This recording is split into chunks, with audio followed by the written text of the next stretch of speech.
Hello friends, welcome to my channel Technical Arcade. Myself Arnab Kundu. Today I will discuss the introduction part of database management system. So what is database and what is the meaning of database management system? I will discuss elaborately. So go to the computer screen.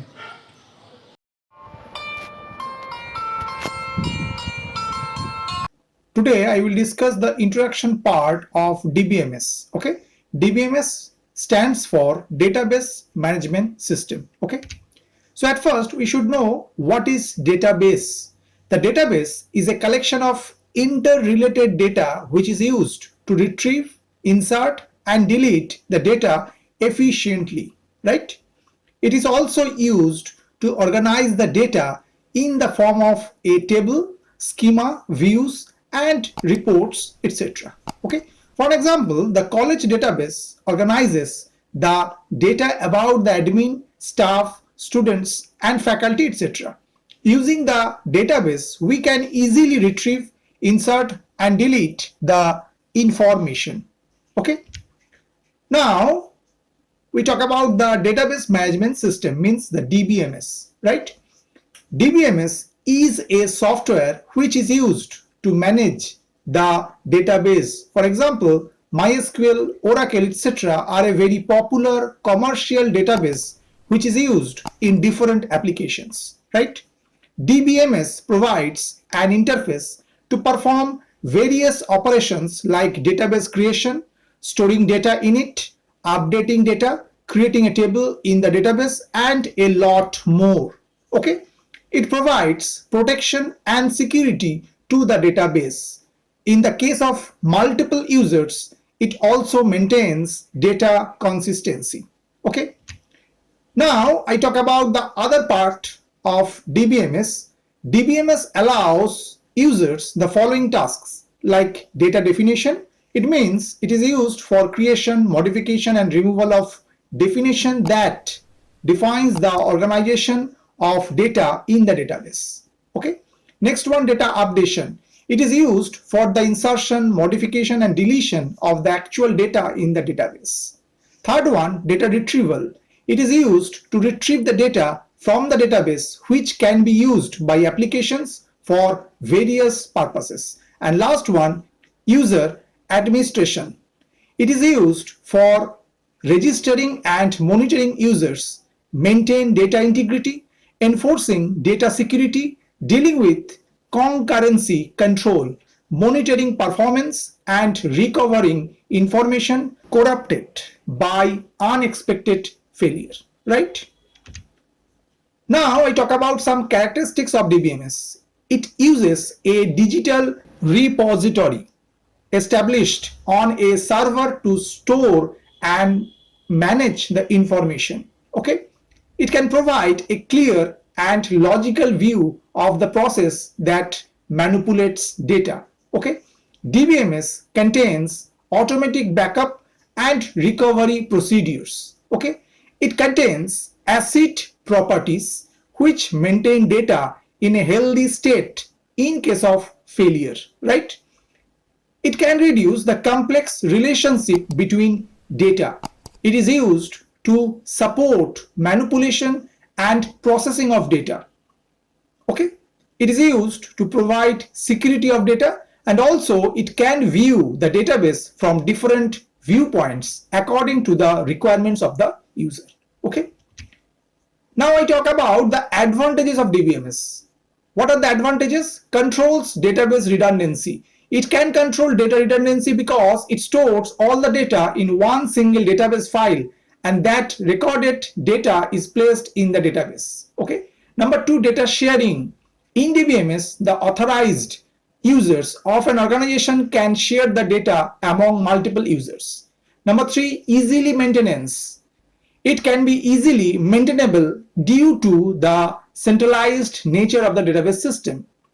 Fourth one, reduce time. It reduces development time and maintenance need. Number five, backup. It provides backup and recovery subsystems which create automatic backup of data from hardware and software failures and restores the data if required. And last one, multiple user interface. It provides different types of user interfaces like graphical user interfaces, application program interfaces. Okay. Now I talk about the disadvantages of DBMS. Cost of hardware and software. It requires a high speed of data processor and large memory size to run DBMS software. Next one, size. It occupies a large space of disks and large memory to run them efficiently. Next one, complexity. Database system creates additional complexity and requirements. And number 4, higher impact of failure. Failure is highly impacted the database because in most of the organization, all the data stored in a single database. And if the database is damaged due to electric failure or database corruption, then the data may be lost forever. Okay. Now, I differentiate between the DBMS and the file system. Okay. So at first, I explain the DBMS part and then compare with the file system.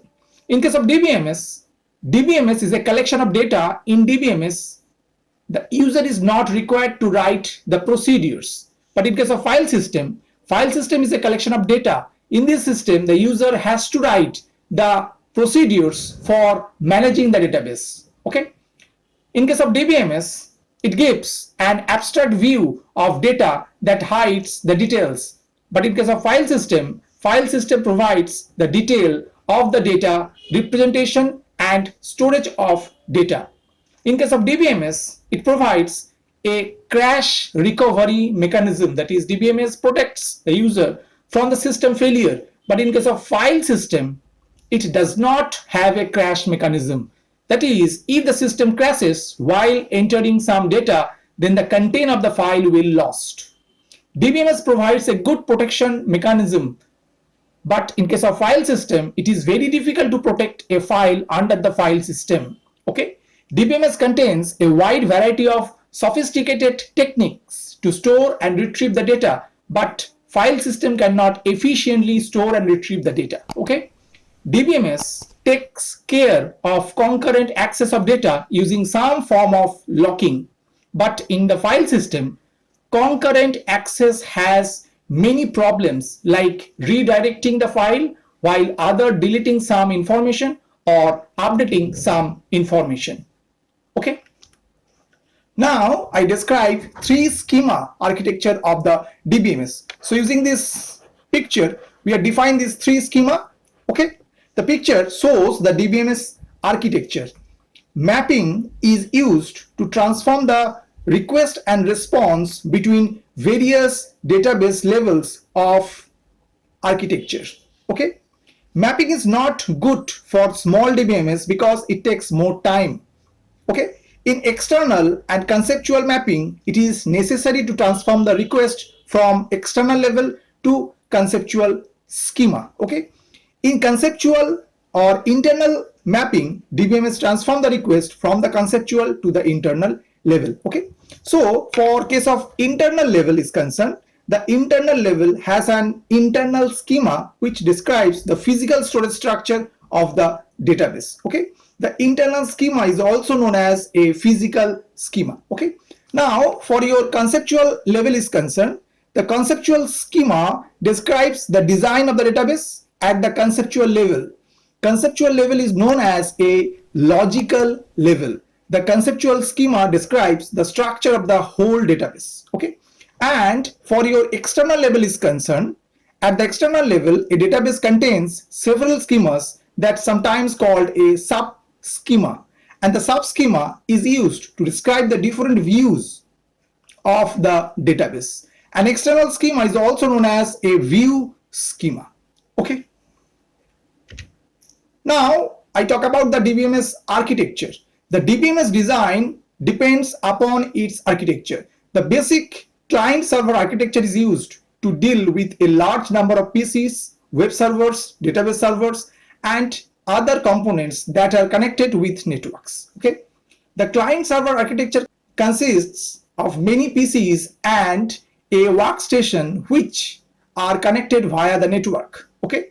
DBMS architecture depends upon how users are connected to the database to get their request done. So this is the picture of your DBMS architecture is concerned. These are 3 types. First one is your one tier architecture, second one two tier architecture, and third one three tier architecture is concerned. Okay.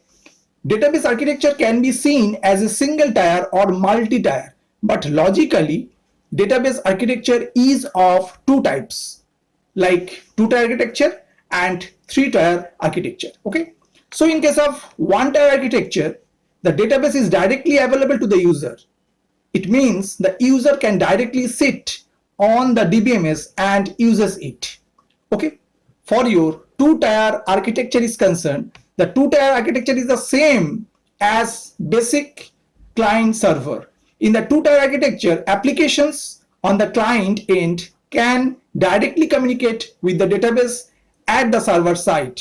For this interaction, APIs like ODBC, JDBC are used. Okay, and in case of three-tier architecture, it contains another layer between the client and the server, and in this architecture, client cannot directly communicate with the server. Okay, the application on the client end interacts with an application server which further communicates with the database system. Okay. Now I talk about the another part of DBMS, which is ACID property. Okay, ACID property of DBMS plays a vital role in maintaining the consistency and availability of data in the database. And the ACID property contains these four different parts. First one is your atomicity, comes from this A. C stands for consistency, I stands for isolation, and D stands for durability. Okay, so what is atomicity? The term atomicity defines that the data remains atomic. It means if any operation is performed on the data, either it should be performed or executed completely or should not be executed at all. Okay.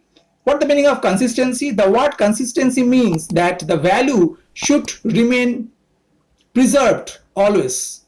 In DBMS, the integrity of the data should be maintained, which means if a change in the database is made, it should remain preserved always. Okay.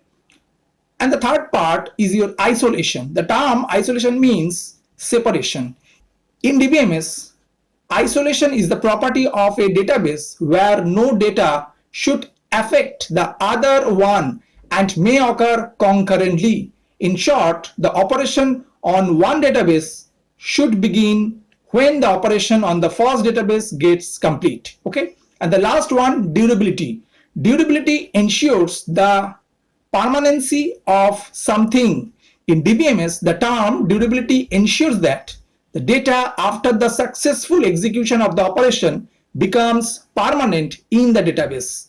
The durability of the data should be so perfect that even if the system fails or leads to a crash, the database still survives.